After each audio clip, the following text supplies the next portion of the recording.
Welcome to the National Motorcycle Museum for the H&H Classic Auction Motorcycle Auction, which takes place on the 22nd of July 2026. We've got some unbelievable lots, 360 in total, covering automobilia, motorcycles, quads, quadricycles, and some really special machinery, custom made. I can't wait to introduce you to it. To your left as you enter, selection of sidecars. We've got a very rare limited edition Yamaha Banshee quad.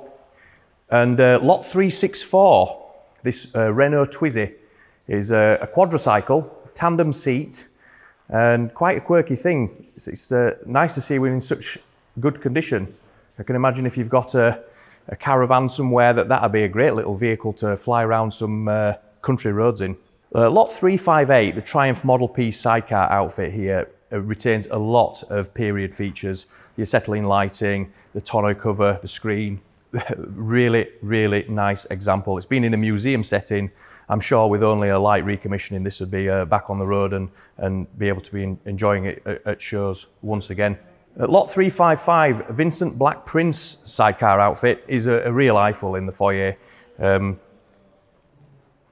Really nice condition, really reasonable estimate. Check this lot out. I know that it looks great in the catalogue. Beside it, the Douglas sidecar outfit links us into a collection that we are representing for Christopher Wright, who's a well-established Douglas collector since 1975. And I look forward to showing you the rest of the bikes that we've got here in his collection. The aforementioned Christopher Wright Douglas collection that he started collecting in 1975 has presented some fantastic machinery into the foyer. I hope you'll all enjoy taking these ones in. Centre stage is the 1910 Model D, which is beautifully restored and is believed to have done no less than 49 pioneer runs. A very beautiful Douglas motorcycle.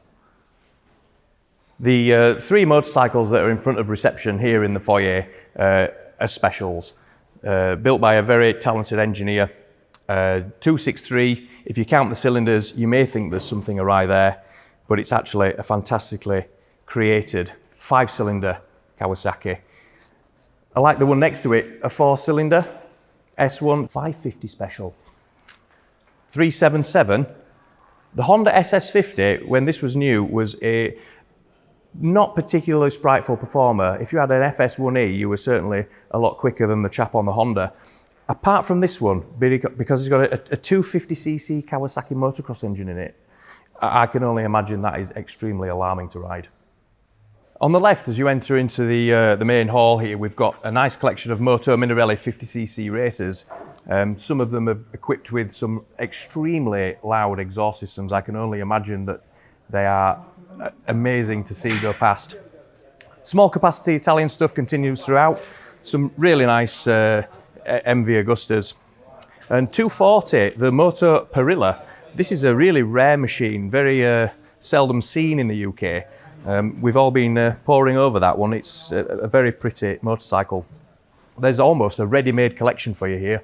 It's fantastic.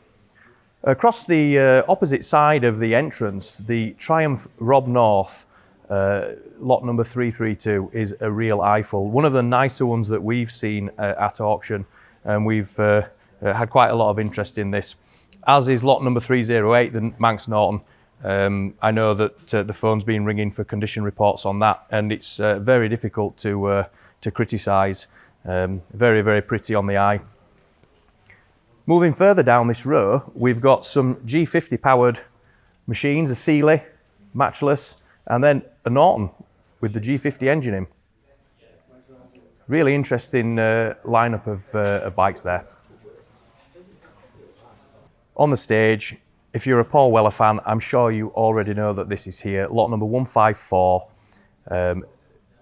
made to commemorate the Stanley Road album, signed by himself, a beautiful presented scooter. It was fiercely bid for at a charity auction, and no doubt we're going to see the similar performance this time around for it again. Next to it is the Kevin Keegan Harley Davidson, which you may know we've been displaying for 4 months at the museum here, with the ultimate intention of bringing it to this sale. And it's very sad news that Kevin Keegan has now passed, and we're extremely honoured to be handling this sale, and we think this will perform well on the day and will be a fantastic collectible machine for its new custodian. Now, I mentioned the 3 bikes in the foyer as being specials, but this just defies words. It's an absolutely incredible feat of engineering. Plus 200 miles per hour top speed, Viper V10 powered Alan Millyard special. When this was delivered to the auction this morning, he started it up and it sounds like the world's ending. It's an absolutely fearsome, awesome motorcycle. One that's rideable, proven by the fact that Alan himself has done 10,000 miles on it. If you're looking at this and you're thinking of buying it, you don't just have to look at it, you can give it some proper welly as well. On the other side of the stage, lot 307, the Heron Suzuki XR41, was prepared by the Suzuki factory for Mick Grant, and is a beautiful example of a period Suzuki factory race bike, sat next to a stunning MV Agusta 750S. This is a really late production bike with the disc brakes, and we expect to see this have quite a lot of attention in the sale. Beautiful and really nicely engineered, incredible detail. Check the catalogue out for the full engineering description of what is a quite complicated and beautiful bike. At the far side of the hall, we've got the British bikes segregated into brands really, so Triumphs, Nortons, BSAs over in the top corner, and some Velocets as well. Quite a nice array of Velocets in this auction. Some really nice bikes all round. I like the American market Triumph, that's a standout. The Cub on the end, lot number 224, this is a really nice lightweight. It runs extremely well and presents very neatly. It was won in a competition by the vendor, and it was one too many in his garage, so that's here for sale. Looking forward to seeing how that one does on the day. If you just follow me down, this row ends with 2 3-cylinder Triumphs, lot number 232 and 320. Always nice to see the bigger capacity machines here. And then onto the Velocets. Some really smart bikes to feast your eyes on in this sale. All kinds of level of condition, but some alluring metal to be had. No auction, of course, is complete without Yamaha Fizzy, and lot 279 looks like a very good one. Keep your eye on that one on sale day. Almost next to it, lot number 413. I really like these. The TT GB500, 6,000 miles, 1989. It stands up to excellent inspection. When it arrived, that really caught my eye because that's a bike that I would actually like to own and ride. We can continue down. 2 Honda CBXs here, lot number 371 and 311. The estimates in the catalogue for these looks very, very reasonable, and if you're thinking of getting a 6-cylinder Honda, there's a selection of them here today.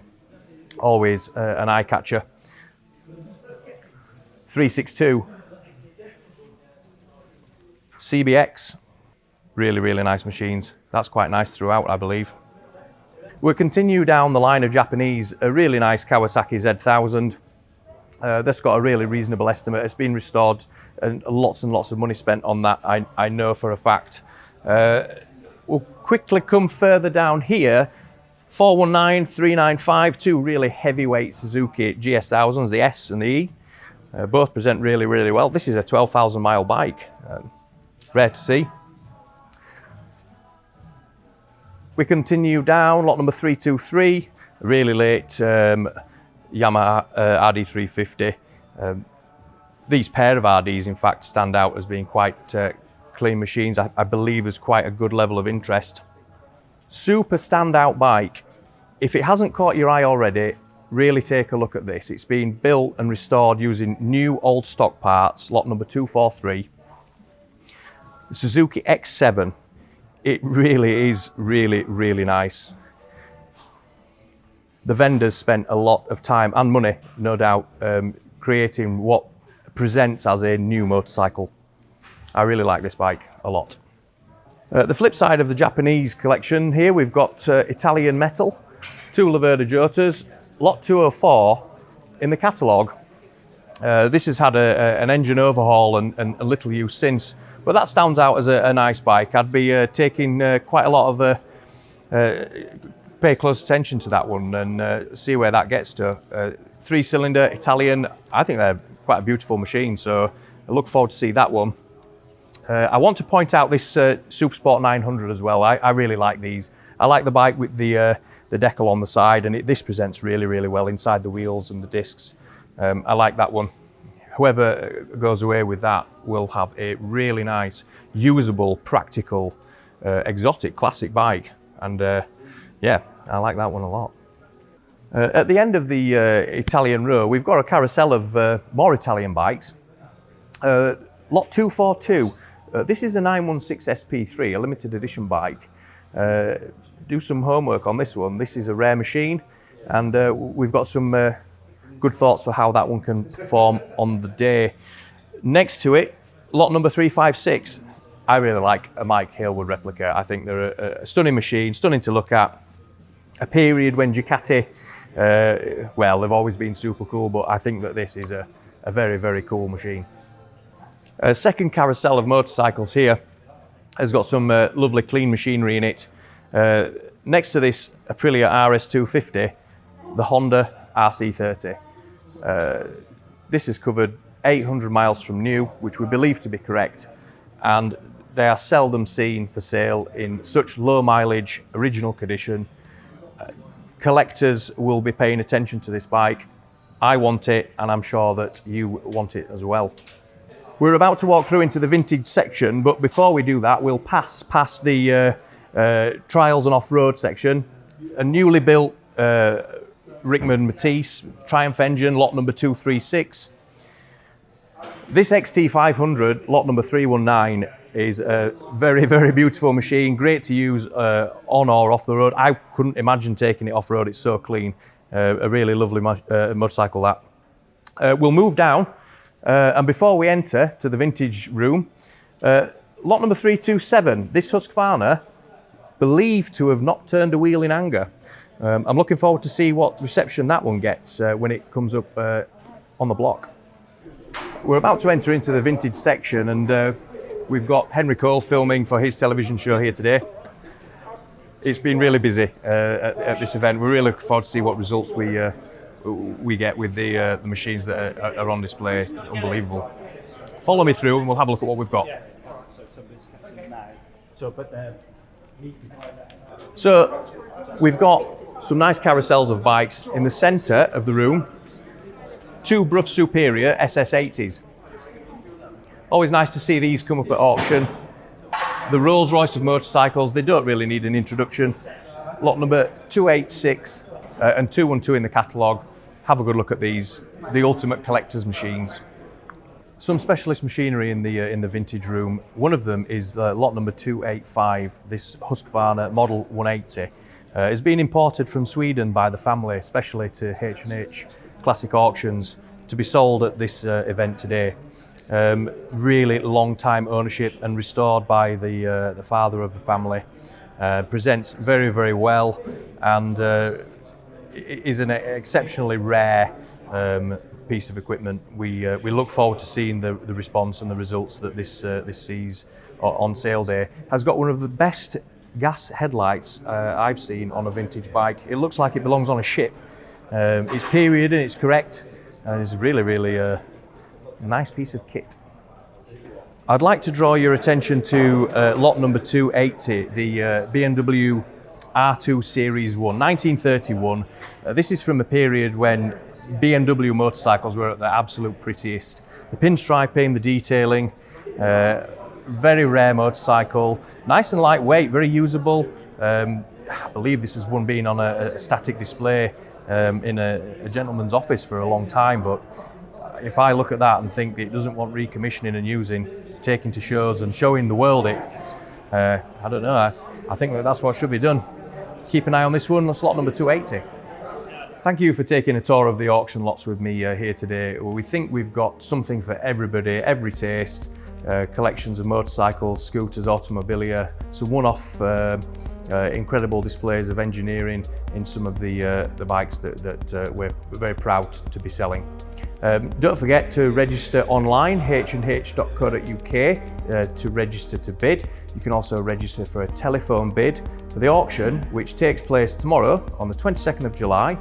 It starts at 10 AM for the scooters, and then the motorcycles will continue on from 12. Good luck.